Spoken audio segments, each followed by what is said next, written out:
नमस्कार, स्वागत आपका इंडिया.com पर। मैं हूं देवेंद्र त्रिपाठी। साइक्लोनिक स्टॉर्म के बारे में हम बात करेंगे इस वीडियो में। Cyclonic storm Bay of Bengal पर बनने जा रहा है। आज यानी 21 मार्च की सुबह 5 बजे के करीब ये डीप डिप्रेशन की इंटेंसिटी में आया और अगले 12 घंटों के भीतर ही यानी आज शाम 5 बजे के आसपास साइक्लोनिक स्टॉर्म की इंटेंसिटी में पहुंच जाएगा। अगर हम इंडियन मेट डिपार्टमेंट या अन्य मेट्रोलॉजिकल डिपार्टमेंट्स की बात करें तो या उनका ऑब्जर्वेशन देखें तो इस समय समुद्र की सतह का तापमान, चाहे वो उत्तरी अंडमान सागर हो या एडजॉइनिंग बे ऑफ बंगाल का रीजन हो, समुद्र की सतह का तापमान इस समय 29 से 30 डिग्री सेल्सियस के करीब है। और वर्टिकल विंड शेयर, जो कि ऊपर से नीचे से ऊपर उठने वाली हवाएं होती हैं, उनका जो फेवर है वो साइक्लोन की तरफ है और 29-30 डिग्री सेल्सियस तापमान भी साइक्लोन को फेवर कर रहा है। इस वजह से ये सिस्टम साइक्लोन बनेगा।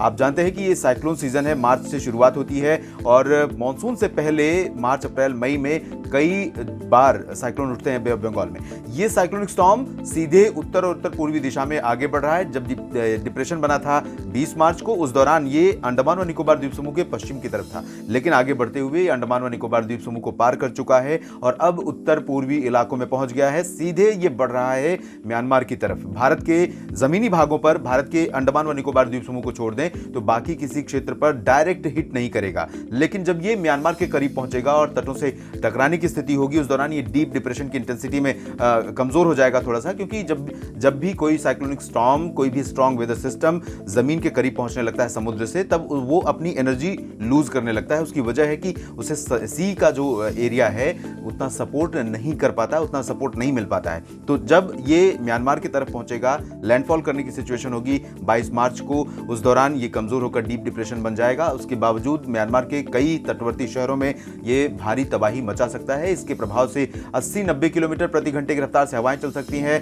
गस्टिंग स्पीड थोड़ा और ज्यादा भी हो सकती है म्यांमार की। अब हम बात करते हैं भारत के अंडमान और निकोबार द्वीप समूह को छोड़ दें तो बाकी किन इलाकों पर असर पड़ सकता है। इस समय पूर्वोत्तर भारत के क्षेत्रों की तरफ ये जब आगे बढ़ रहा है तो मॉइस्चर आगे जा रहा है। बंगाल की खाड़ी से काफी आर्द्र हवाएं, मॉइस्चर वाली हवाएं जो पूर्वोत्तर क्षेत्र है, नागालैंड, मणिपुर, मिजोरम और त्रिपुरा, इन भागों पर पहुंचने लगी हैं। और इन हवाओं के कारण आप देखेंगे कि आज से ही पूर्वोत्तर राज्यों में कई जगहों पर, अरुणाचल में पहले से ही बादल थे, अब नीचे वाले इलाकों में भी बादल दिखाई देने लगेंगे। तो कई जगहों पर यहाँ पर बादलों की गर्जना के साथ कल से वर्षा शुरू हो सकती है और 2-3 दिन स्पेल चल सकता है, जिसमें नागालैंड, मणिपुर, मिजोरम, त्रिपुरा, मेघालय और असम भी शामिल होंगे। अरुणाचल में लगातार बारिश जारी रहेगी।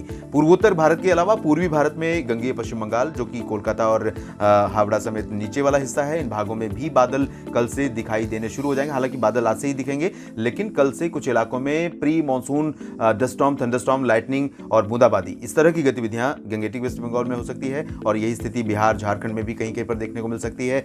ओडिशा, छत्तीसगढ़ और महाराष्ट्र, मध्य प्रदेश के पूर्वी रीजन, आंध्र प्रदेश के तटवर्ती शहरों और रायलसीमा, तेलंगाना, कर्नाटक, केरल और तमिलनाडु, ये जो साउथ और सेंट्रल इंडिया का हिस्सा है, इन भागों पर भी इस सिस्टम के प्रभाव से पहले से ही आर्द्रता बढ़ी है। आपने देखा कि पिछले 2 दिनों से मुंबई समेत कोंकण, गोवा का जो रीजन है, महाराष्ट्र का पश्चिमी तटीय इलाका, अरबियन सी से सटा हुआ, जिसमें गुजरात का भी तटवर्ती हिस्सा शामिल है, सूरत और वलसाड़, नवसारी का, इन सभी क्षेत्रों पर भी कुछ इलाकों में बादल दिखाई दिए थे। और धीरे धीरे जब मॉइस्चर अरब सागर की तरफ से बंगाल की खाड़ी की तरफ बहुत बढ़ रहा था, उस दौरान केरल और कर्नाटक के तटवर्ती शहरों में भी बारिश शुरू हो गई थी। तो इस समय भी बारिश हो रही है और अगले 2 दिन कुछ इलाकों में साउथ पेनिनसुलर रीजन में, केरल और तमिलनाडु तथा कर्नाटक में बारिश हो सकती है, जिसमें कोस्टल कर्नाटक और इंटीरियर कर्नाटक हिस्सा शामिल रहेगा। केरल के भी कई शहर शामिल रहेंगे, जिसमें त्रिवेंद्रम से लेकर उत्तरी हिस्से भी इंक्लूडेड हैं उसमें। साथ ही साथ तमिलनाडु के इंटीरियर पार्ट्स में लाइट रेन होने की संभावना है। पुदुचेरी में भी लाइट रेन हो सकती है।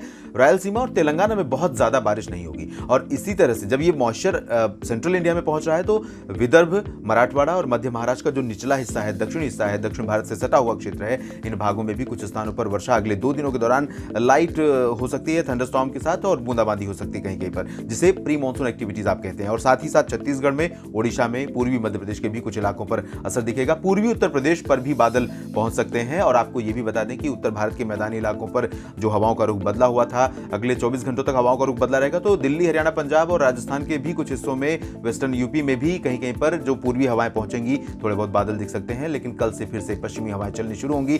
कल से टेम्परेचर फिर उत्तर भारत के मैदानी इलाकों में और बढ़ जाएगा। WD कल परसों 23 मार्च को उत्तर भारत में दस्तक देगा, जिसके कारण पहाड़ों पर और साथ ही साथ मैदानी इलाकों में भी कुछ स्थानों पर वर्षा हो सकती है। India.com पर आप लगातार बने रहिएगा देश और दुनिया की तमाम खबरों के लिए। साथ ही साथ वेदर अपडेट भी आपको हम देते रहेंगे। धन्यवाद।